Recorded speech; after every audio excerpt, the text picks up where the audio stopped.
constructing the roads. You don't want to do that in isolation of those maintaining the roads. FEMA, for example, must be a major stakeholder. And that's why, while I respect what NLNG is doing, what I would really love to say is to be more focused on sectors and verticals. To say, okay, this year we're dealing with roads. So that in doing that, you're calling all the other stakeholders across that value chain together. And you're telling them, oh, FEMA, all the Julius Bagers of this world, all the decision, the investors, and so on and so forth, come together. We are focusing on road infrastructure this year.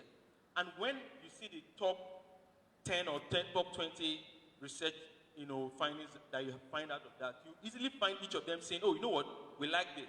And we even work with this professor more. As against when you just say, we're looking for best ideas. And then maybe one or two road infrastructure pops out of that. And then you're not engaging the entire value chain. So for me, we must revisit how we're designing, how we want to reward researchers. And that I will leave it at that point. I agree very much with Wole. Because of the line of work we do, we have similar traits. And we understand that building a business or building a product is beyond the product. First of all, the first stage of building anything substantial is you having an idea. Aside from having an idea, how scalable is the idea? And for a product or whatsoever you're building to scale, there are so many things that need to be put into considerations. First of all, you have the idea. There's this ecosystem to an extent that you need to make the business or whatsoever you're building scale. So let's say, for instance, you want to empower a farmer, right? So it's beyond someone knowing how to farm. Is he understanding the entire value chain of production to getting the product to the actual consumers?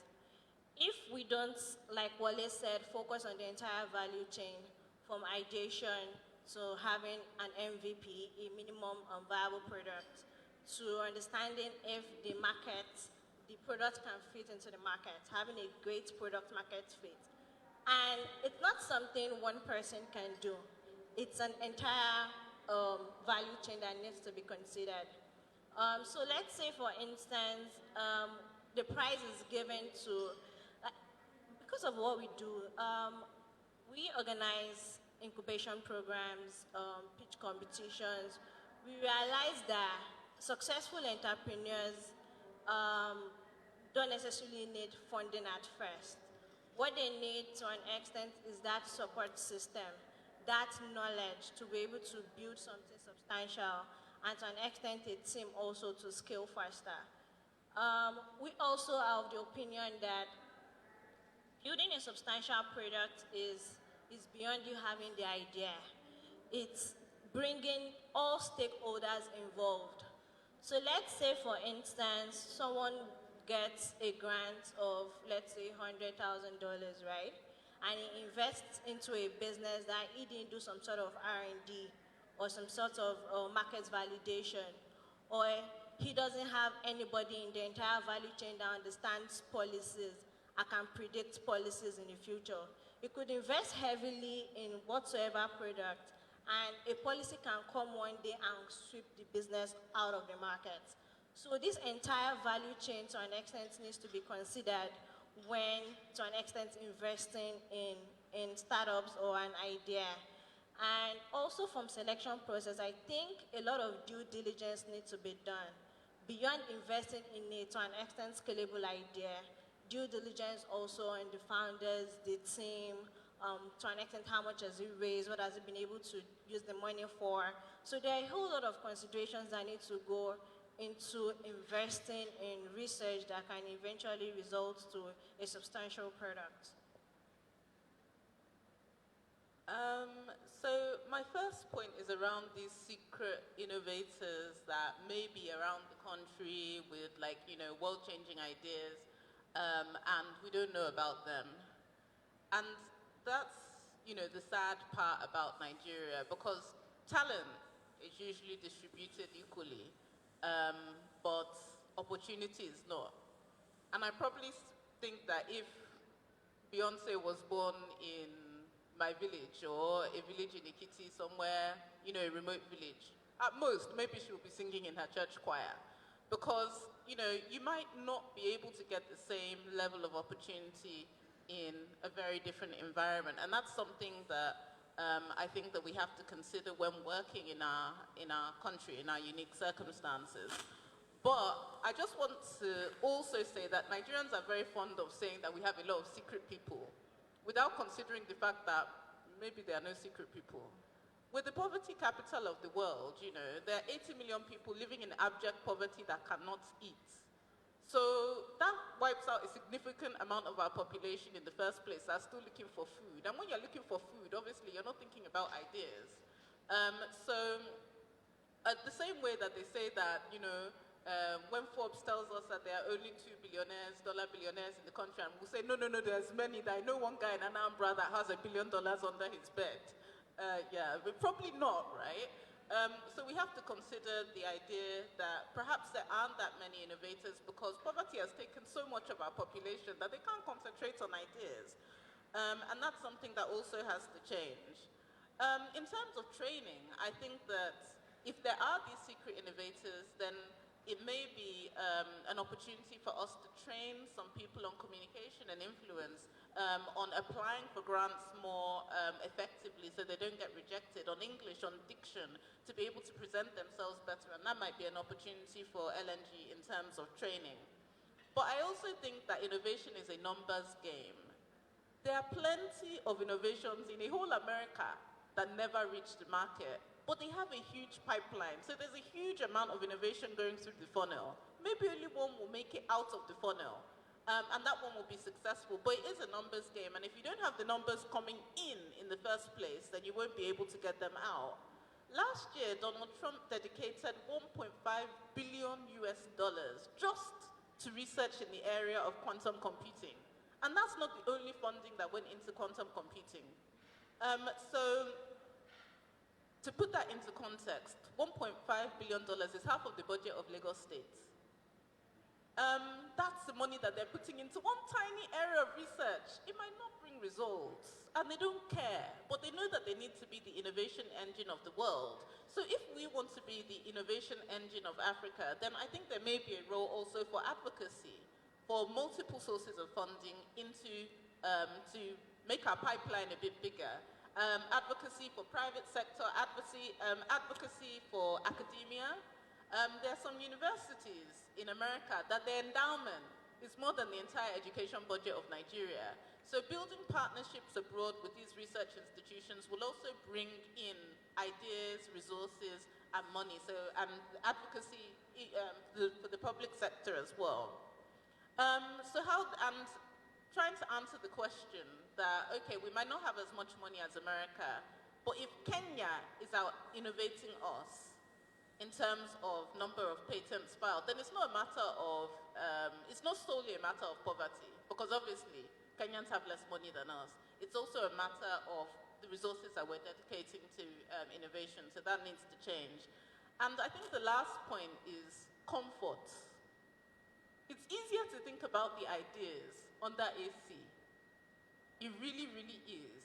If you are cold, then the ideas can come. But if you are sitting in the heat under a tree, then you might not have those kind of ideas. When I did my research fellowship in Japan, I was there for a year. And we're researching stem cells, but they took care of my transport, they took care of my accommodation, they took care of my living expenses. So of course, I had plenty of time to think of ideas, but when you're not comfortable, very, very difficult to come up with innovative ideas. So my points are around training, exposure, communication, advocacy, and partnerships. Thank you. Can you just give a round of applause for everyone who has spoken here? If you are just joining us, this is where we are looking for the Nigerian scientists, and it is sponsored by Nonyelim.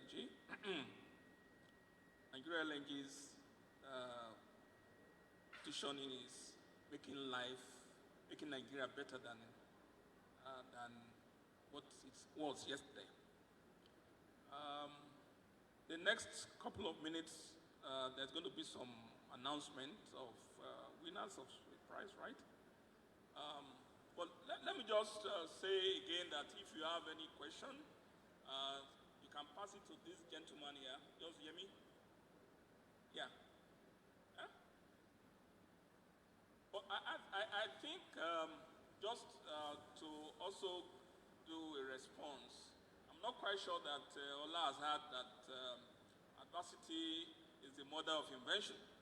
You know, if you are not comfortable, you are going to look for how to make yourself comfortable.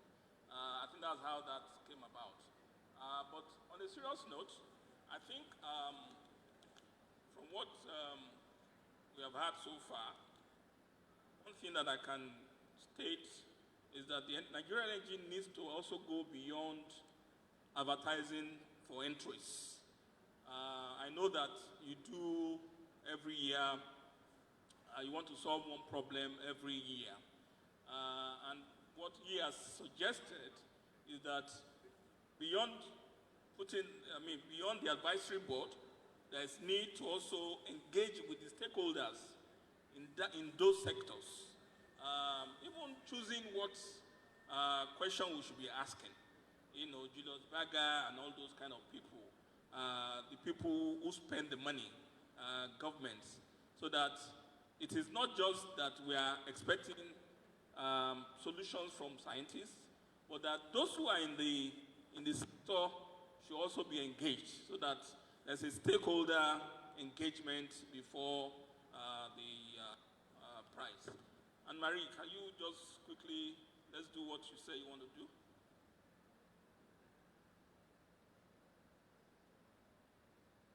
Okay, good afternoon, everyone. Just a quick announcement. There's a promo going on for all our audience members, a contest going on.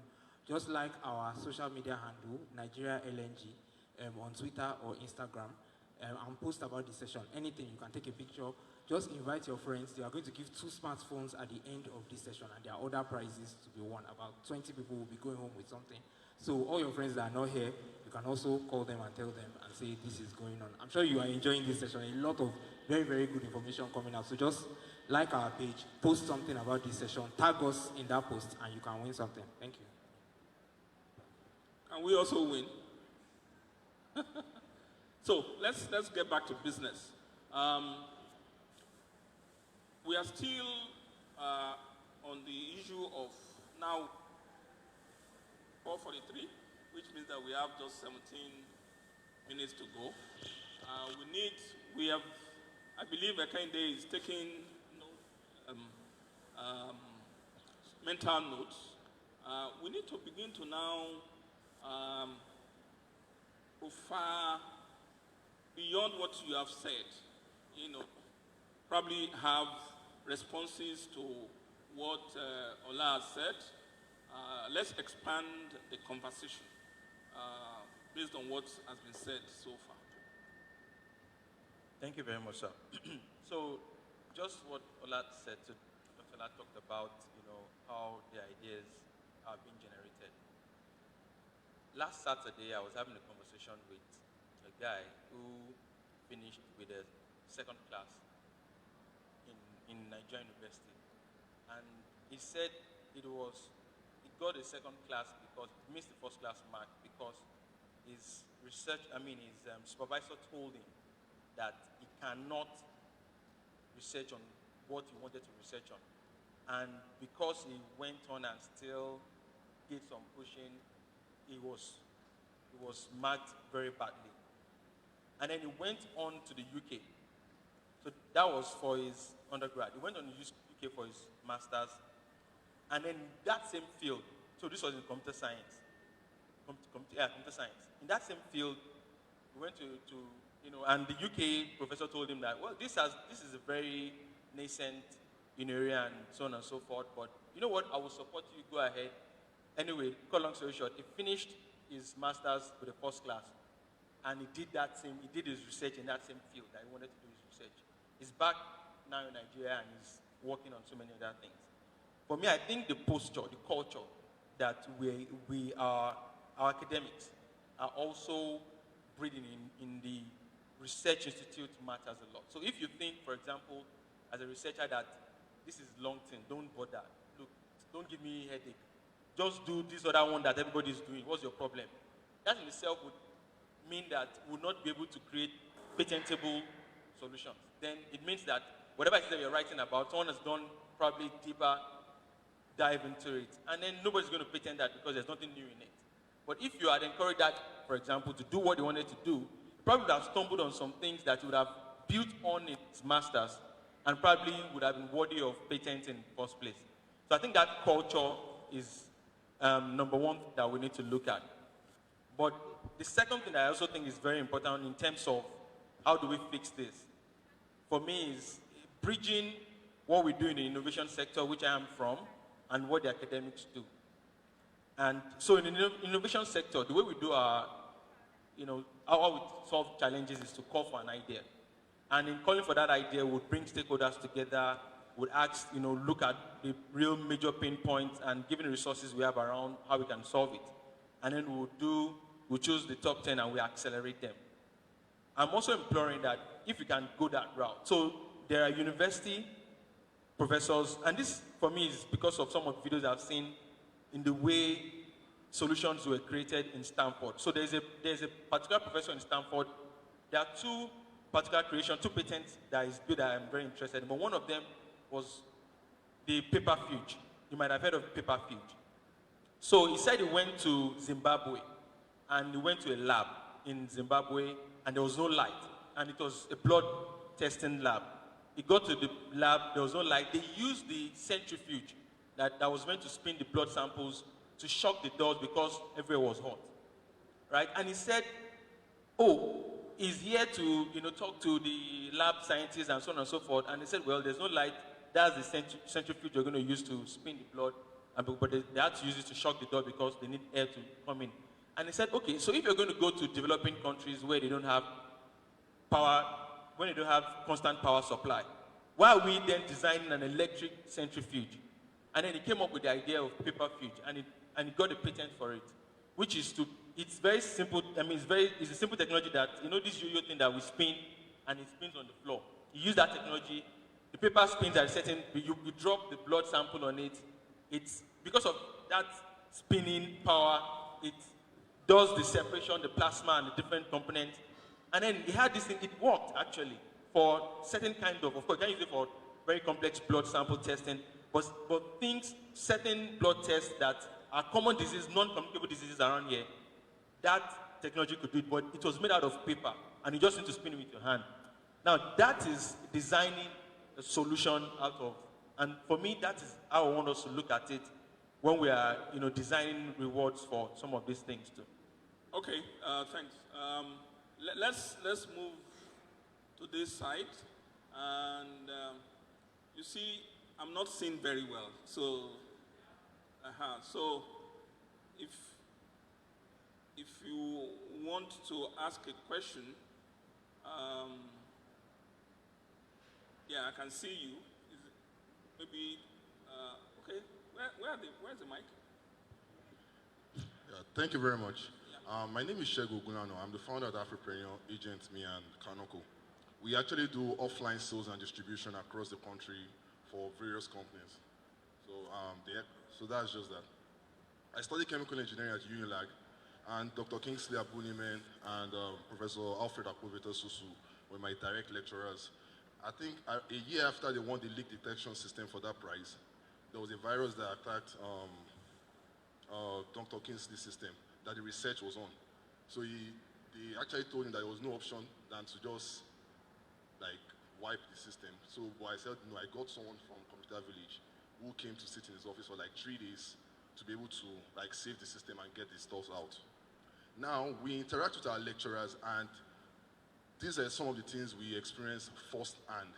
When you talk about this innovation thing and everything, one thing is there's a lack of business model innovation in our courses, most especially in the final year. Business model innovation, because I'm still in that space, because people ask me, how do you do offline sales and distribution across the country? We get businesses into Maiduguri, into this thing, within 48 hours, any market, any this thing. We have some of the FMCG, building material companies, IT, across board. Then the second thing, like Dr. Ola mentioned, that in Germany, you have so much patents. And the thing is, Last November, I was actually invited to the German event on the whole Chamber of Commerce thing. Now, what happens in Germany is that the Chamber of Commerce actually creates a proper connection with industry.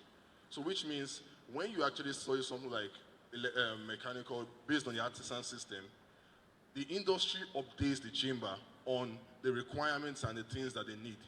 And the chamber communicates with the training institutions and everything. So once you get, you're through and you come with your certification, they just take you because the chamber is always updated from time to time on what is expected. And it's also what's happening here where there's disconnection from industry. We are not connected to the real problems of industry. Then there's something else that actually also, the open structure. Even if government cannot finance it, private investors, if everything is open, a connection of problem, someone can solve problems, solvers and problem producers, and you can actually see how your finance will come out. You can actually create open innovations in that space. Thank you very much, sir. All right. Any other?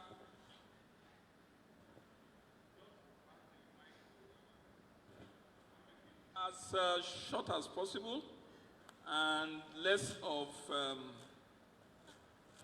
he has more or less spoken for us, so yeah. Good evening. My name is Michael Ifeanyi Orekie. I'm from Anambra State, and I'm a special assistant to the governor. We have a whole lot of innovators right under our noses. You go to markets in the East, you see people that build things out of their dreams and their ideas, machines and toys, you know, out of their little thinking and understanding, displaying them in markets and begging people for money to further these things and push the innovations further. So what we did in Anambra State was to set up a competition called STEM Fair Anambra, and we've run it for 2 years. The first year we ran it in 2018, we were able to bring up the young man who built a generator that runs on water, Nelson Emeka, and we showcased him and he became very popular overnight. The second year we ran it, we had 45 entries, and I'm sure we're going to have even much more this year because the whole school system is agog with the fact that they have somewhere to take their inventions and innovations to. What am I saying? We need more platforms and we need more information. The people at the grassroots don't understand what you're saying when you talk about patents, when you talk about a gestation period, when you talk about even taking the research to where it's supposed to go. Those information are not there at the grassroots. So what I strongly suggest is that at the states, sort of like what we are doing, the Anambra STEM Fair, if there's a way that LNG or the bigger research community in the universities can link up and bring these young boys up and teach them things better, then I think we have a fighting chance. And I just want to add that innovation is driven by problems, by challenges. It's not driven by comfort. It's when you're challenged. I mean, look at Biafra, for instance. In 1 year, 2 years, they were building armored cars, building all kinds of things because they needed to survive.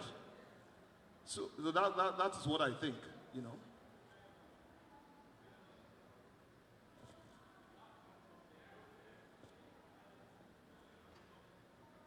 And while we are still on Biafra, the Chief of Army Staff said yesterday something about what you have just said, that Ogbunigwe was used during the war, and that is where it ended. And that is technology that needs, you know, that they have the arms that they are paid for since 2017 have not been delivered, you know, but there are scientists locally who can also do some of those things. I just need to quickly add that. Thank you very much. Is there the last one?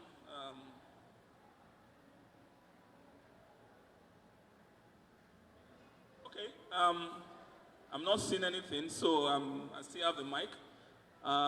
Let's spend one minute to round off, and the GM External Affairs of the LNG, she's here, Sophie, and she's been writing. So I know that nothing that we have said here is lost. I'm right. Yes? Let's just close in conclusion, as they say. I think we shouldn't give up. Like it rightly said, we need to link the industry with the scientists. The scientists are always researching, either for promotion, which is the most common thing that is being done for, but we need to help link that industry with the scientists, and I would like to wrap it up that way. Okay. So I feel corporates need to an extent, with what Nigerian LNG is doing, I feel the company has client base, the company has stakeholders. I feel we should explore to an extent some sort of design thinking sessions, so that these challenges that we're telling young innovators to solve their actual problems. So to an extent, you're using one stone to kill two birds. You are empowering innovators, and to an extent, you're helping your clients and your stakeholders solve their greatest challenges. So, and you can only explore that if you have some sort of design thinking sessions. And after the design thinking sessions, you're able to come up with problem statements and the next step. And so when you put up a call for application, innovators have a challenge that they're actually solving. And once they solve this challenge, it's easy for them to implement immediately. But if we do some sort of random call for applications and these applications doesn't have a place where it's going to germinate to an extent, it might end in just the winners winning some money. But if these solutions are preferred to companies' challenges, to an extent, it's going to be an enabler to enable them scale faster. And I feel we also need to embrace collaboration, right? You can't do anything alone. Like Wole mentioned, a significant number of scientists do research for promotion, but it should be beyond promotion. It should be beyond selfish interest. It should be for the external factors. And the external factors is, to an extent, how many lives are we going to enable, how many lives are we going to get better after the solutions have been developed? How is the nation going to develop? How is the GDP of the nation going to develop after, to an extent, these solutions have been built? Also, like Wole mentioned, we should explore incubation and acceleration for these innovators. The reason, to an extent, this is very crucial is because I think I had mentioned earlier, it's beyond building. There's a whole lot of factors that need to be considered. You need to bring you need to enable everybody bring their best foot forward. A researcher come together, a marketing expert come together, an innovator come together, and they build the next big thing that is, to an extent, going to change the world. So I think, like I mentioned, collaboration, young people coming to solve companies' greatest challenges. Believe you me, companies go through a whole lot, but to an extent, they don't say it out. If companies, to an extent, can come under the NLNG platform, to an extent, to state their problem challenges and innovators solve them, to an extent, these solutions will scale faster and to stand the test of time. Yeah, I'm tempted to say that Ola should not talk because she kept nodding, because I have just 1 minute to go. In my 1 minute, I only have 3 things to say, and I'm going to reiterate. Training, advocacy, partnerships, those are the 3, TAP, and funding. And please, let us not forget about the funding. Let us not deceive ourselves that adversity brings ideas. The most innovative countries in the world, according to the World Economic Forum, are Switzerland, Finland, South Korea, America. There are countries that have that level of funding, and the countries that are coming out with the innovative ideas, places like America, look at the companies at the top of the American Stock Exchange, Google, AI, advertising, search, Facebook, the biggest social media platform ever, Amazon, AI, robotics, using robotics in their value chain and in their delivery chain. Look at the Nigerian Stock Exchange. Cement, pasta, sugar. And that just shows the level of our development. She's Dangote's niece. My niece, is my uncle. But it just shows the level of development and the fact that we haven't been able to bring those innovators yet from the bottom to the top of the stock exchanges, and that's what we need to be doing. And I believe that TAP, training, advocacy, partnerships, and funding can help with that. Thank you. Thank you very much.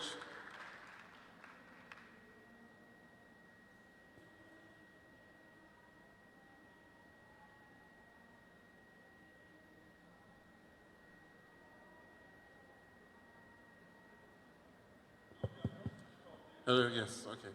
So I think first of all, just to thank everybody on behalf of Nonyelim for attending this session. As I said earlier, that we're in listening mode. We're about to retool the prizes for the next 5 years. So it was very key for us to hear from external stakeholders. I think we recognize that perhaps we've been a bit too insular in terms of how we designed the prize, which is why we've, first of all, done a session like this. And we've had some brilliant contributions from the panel, but I think also I really enjoyed the contribution from the floor. I thank the two gentlemen who spoke very passionately. I think a very clear message is there. There's one clear message that's coming through, is about how can we work backwards from the needs to the problems and to the solutions. I don't think there's a conflict between either necessity or comfort. I think they're not opposites, they're just two sides of the same coin. Necessity solves you innovate to solve the problems of today. In comfort, you can solve the problems of tomorrow. So we need both. We have problems we need to solve, but we also have to think about the future and how we innovate. I think apart from those clear messages about connection, there were also some key questions that came up that we also need to consider. Why are we so low on patents? You know, why do we have so poor connection between the existing research that we have and industry? So this is all gold for us. I say feedback is a gift, so we really thank you for that. And we talked about our social media handles. Please let the conversation not stop here. If you have any contributions, any questions, any comments, please send them to us. We're on Twitter, we're on Instagram, on Facebook, and we'll also be very willing and happy to receive that from you. But thank you very much.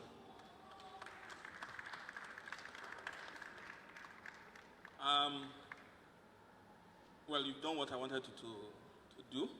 I just say thank you for being here, and thanks to everyone who has contributed. And there's some action that needs to be done right now. And thank you very much for attending this session. There are rewards for attending this session. First of all, we'd like to thank our panelists. Thank you very much as they leave the stage. Sorry, a group photograph, please. Group photograph, please. Thank you. So while they're taking the group photograph, we have a reward for participation in this session. I'm going to go around and take a number. So we'll start from 1, and then we'll continue. Everybody will take a number, 1, 2, 3, 4, 5, 6, 7, 8, 9, 10. For everybody, and then we'll do a raffle draw electronically. If your number comes out, the number you picked, if it comes out, and then you get to win something. All right. So are we ready? Are we ready, everyone? Just to quickly add to that. Okay. So some people here have followed our instruction and done the social media contest. However, we are going to agree. We are all going to agree. This post, we know that the time we gave you was short, so we've only got like 2 retweets, which is very small. We cannot give smartphone just for 2 retweets. So, jointly, are we agreeing we will use this raffle to do the smartphone draw? Hello, please. So that everybody can participate. Then, are we in alignment? Is majority is a democracy. Have a photo session with the speaker. If you support please, that we should use not the raffle. SMW. If you support we should use the raffle, please raise your hand. My apologies. Yeah, the time is short. It's our fault. Please don't be annoyed. It's our fault. So we'll use the raffle. Please don't be annoyed. We appreciate your efforts. Thank you. Thank you. All right, so are we ready to take the numbers? Ready to take the number? Ready? Go. 1. 1. So say the number as I point to you. 1. 1. 2. Take a number. 3. Come this way. What's the number? Who is 4?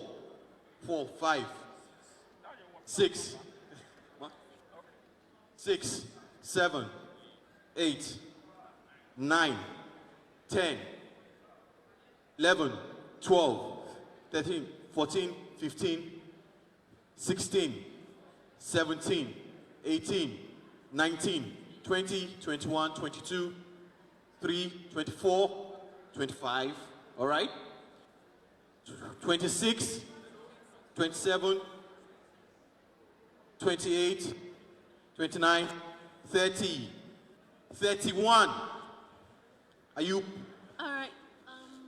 31, 32, 33, 34, 35, 36, 37, 38, 39, 40, 41, 42. Are you?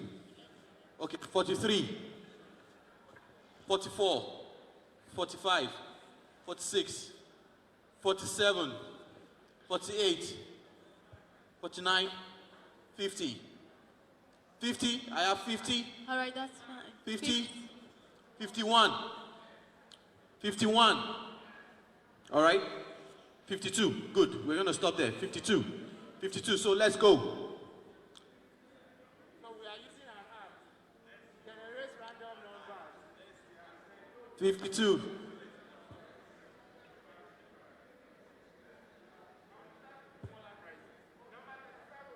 Number 37, winner.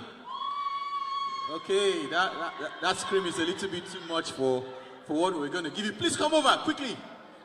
37, come over quickly. Number 37, come over quickly. She thinks it's a star prize.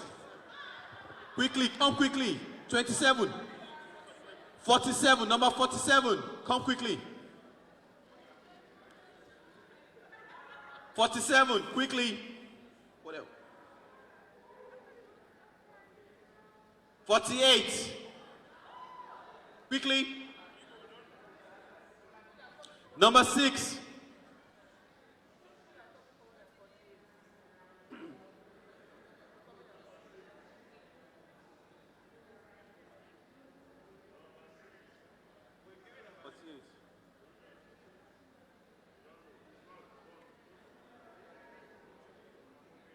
All right. 24. Number 24. No.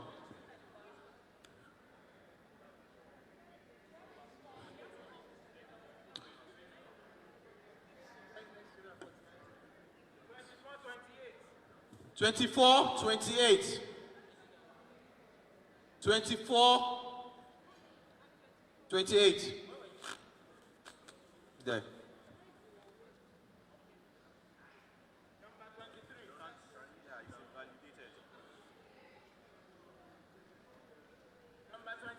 Number 23.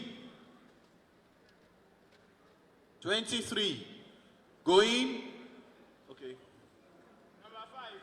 Number 5. Somewhere close by. Number 5.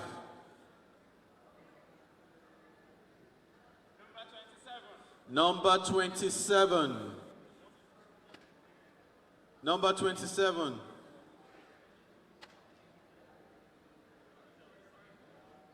So, now we are doing the smartphones. So if you want to pray, you can thank God, you can, all right. Do we give you time to do that? We are going to let our I have 10% in the star prize, so please, anybody that is, we'll sell it now. I'll collect 10%. All right, so Manager Corporate Communications and Public Affairs, Dr. Sophia Horsfall, will be doing the draws.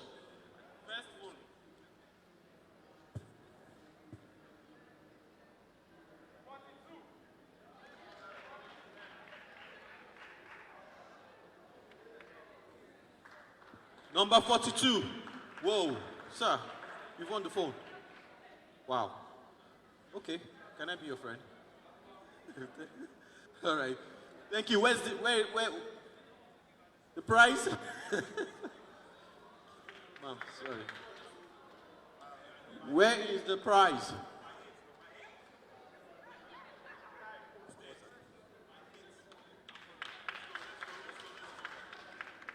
Oh my goodness. Photos? Congratulations, congratulations. Okay, now the last one. Wait.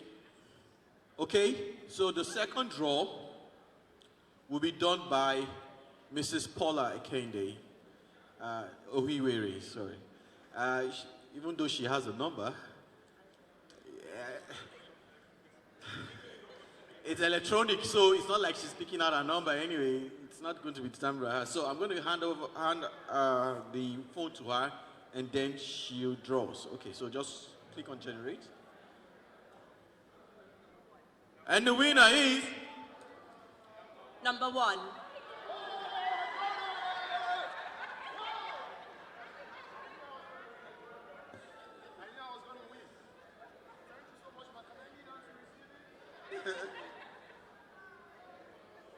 Congratulations.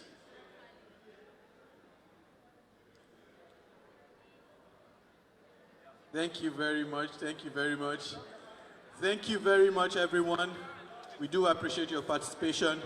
Always keep it behind your mind. Where are the scientists? Look for them. Also, please go like our Twitter handles, NGR Science Prize at NGR Science Prize, because there are going to be more prizes there. Go to our Facebook page, Nigeria Prize for Science, like it and follow it. To our Facebook page, the Nigeria LNG Limited, follow and like. There are more gifts there. Also on our Twitter, Nigeria LNG Twitter account at Nigeria LNG. Follow and find out more about the prizes. Thank you very much.